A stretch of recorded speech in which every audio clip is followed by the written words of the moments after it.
When a crooked HOA enforcer aimed a gun at me and tried to take my daughter, he should have done his homework. A quick search of my name would have shown him exactly who I was, a man who'd faced worse than his cheap intimidation tactics. But he didn't bother, and that was the fatal flaw in his pathetic plan.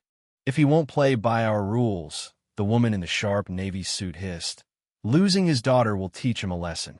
Before I dive into how I unraveled a corrupt HOA syndicate, let me know where you're reading from the comments. Now, let's rewind to a quiet Sunday morning in April 2024 in the sleepy town of Crestwood, Virginia, where this nightmare began. It was a warm spring day, perfect for setting up the new basketball hoop in our driveway. My 10-year-old daughter, Mia, was buzzing with excitement, her dark braids swinging as she dribbled her ball. "Hurry up, Dad," she called, her grin pure sunshine. I tightened the last bolt, the bright blue rim catching the light. Moments like this were sacred. After 15 years as a Green Beret, surviving missions in places like Fallujah, where sleep was a luxury and danger was constant, this was my victory. I'd spent nights wondering if I'd make it home to Mia. Now, here I was, building a life with her in Crestwood, a picture-perfect suburb we'd moved to 7 months ago for peace and quiet. The neighborhood screamed normalcy, manicured lawns, matching mailboxes, neighbors who waved like they were auditioning for a Hallmark movie. They even brought pies when we settled in. It was the life I dreamed of during endless desert patrols. Our elderly neighbor, Mrs. Carter, shuffled over with a plate of lemon bars. "HOA sent you a notice about that hoop?" She chuckled when I mentioned the letter. "James, that blue rim's the most exciting thing on this street." But the letter wasn't a joke. 2 days after installing the hoop, a crisp envelope from the Crestwood Homeowners Association landed in our mailbox. Its tone was colder than a drill sergeant's. "Dear resident," it read, "your sports equipment disrupts the neighborhood's visual harmony. The blue coloration violates community standards." I scoured the HOA bylaws, nothing about hoop colors, just vague phrases like aesthetic unity. Vague rules are weapons, and someone knew how to wield them. That someone was Evelyn Brooks, the HOA president. I fired off a polite email. "Dear board, please cite the specific rule my hoop violates." I reviewed the bylaws and found none. If this is about control, let's be clear. Respectfully, James Carter. I figured reason would prevail. Evelyn's reply hit my inbox within hours, sharp and hostile.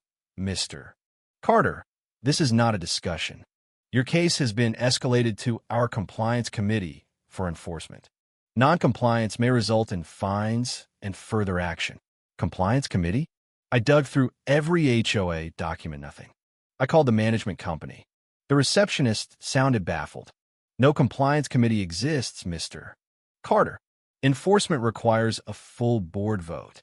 My instincts, honed from years of sniffing out lies in war zones, screamed, someone's hiding something big. Mia noticed the tension. "Dad, are we in trouble over the hoop?" she asked mid-shot. I hugged her tight. "No, kiddo. Some folks just need a refresher on the rules." But I knew this wasn't about a hoop. When people invent authority to enforce fake rules, they're usually covering up something sinister. 3 days later, a black SUV with a HOA security magnet rolled up. The driver, a guy in his 50s with a paunch and a polyester uniform, was Carl Weaver. He parked 4 houses down, pretending to check his phone, but his camera lens followed Mia's every move. When it clicked as she tied her shoe, I stopped calling it surveillance. This was stalking. I strolled over, coffee mug in hand. "Morning," I said, leaning on his window. "James Carter. Mind telling me what you're photographing?" Carl avoided my eyes. "Official HOA business.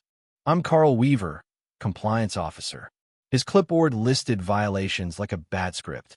"Real patrols don't wear costumes or carry clipboards," I said softly. "You're not enforcing rules. You're trying to scare me." Carl fidgeted, muttering about working for Evelyn.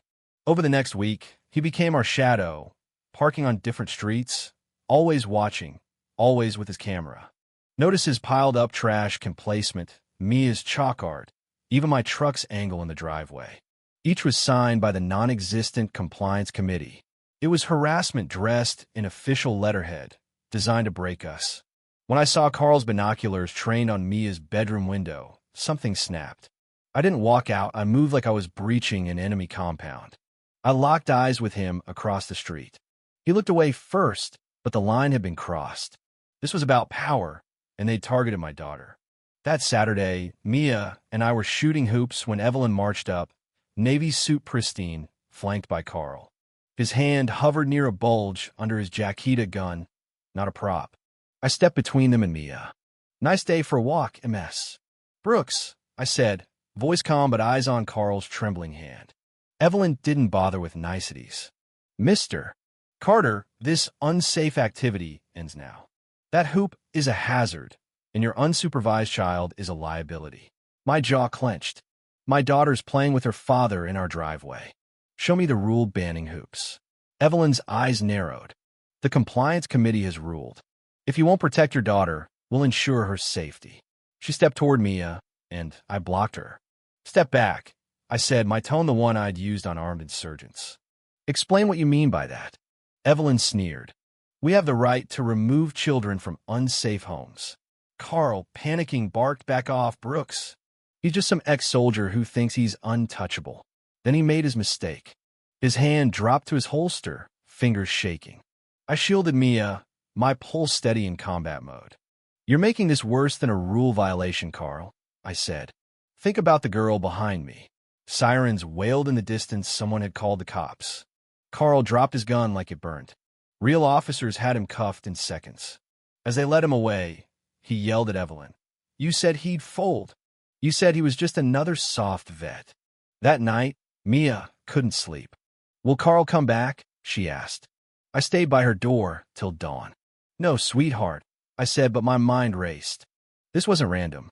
They targeted us, banking on me being an easy mark.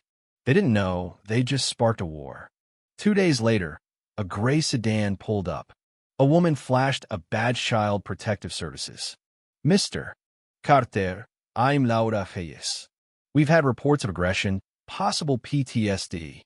Your daughter may be unsafe."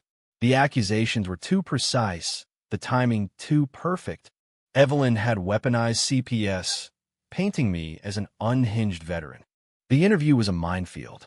Laura's questions probed my deployments, my mental health. When she asked to speak to Mia alone, I felt like I was sending her into a trap. "Am I in trouble, Daddy?" Mia whispered. I knelt down. "No, baby. Just tell the truth. You're safe." But Laura's verdict hit like a grenade. We're placing Mia in temporary custody for 48 to 72 hours. Mia's small hand clung to mine as she clutched her stuffed bear, Teddy. "When am I coming home?" she asked, voice breaking.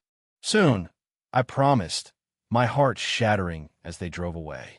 Alone, I stared at the blue hoop, tempted to tear it down. Maybe surrender would end this. But Carl's words echoed. Just another soft vet. This was psychological warfare, and I was done playing defense. "Mrs. Carter slipped me a business card. Daniel Rivera, attorney specializing in HOA fraud. He helped my cousin fight the old board," she whispered. "He knows things, James." Daniel called me back that night.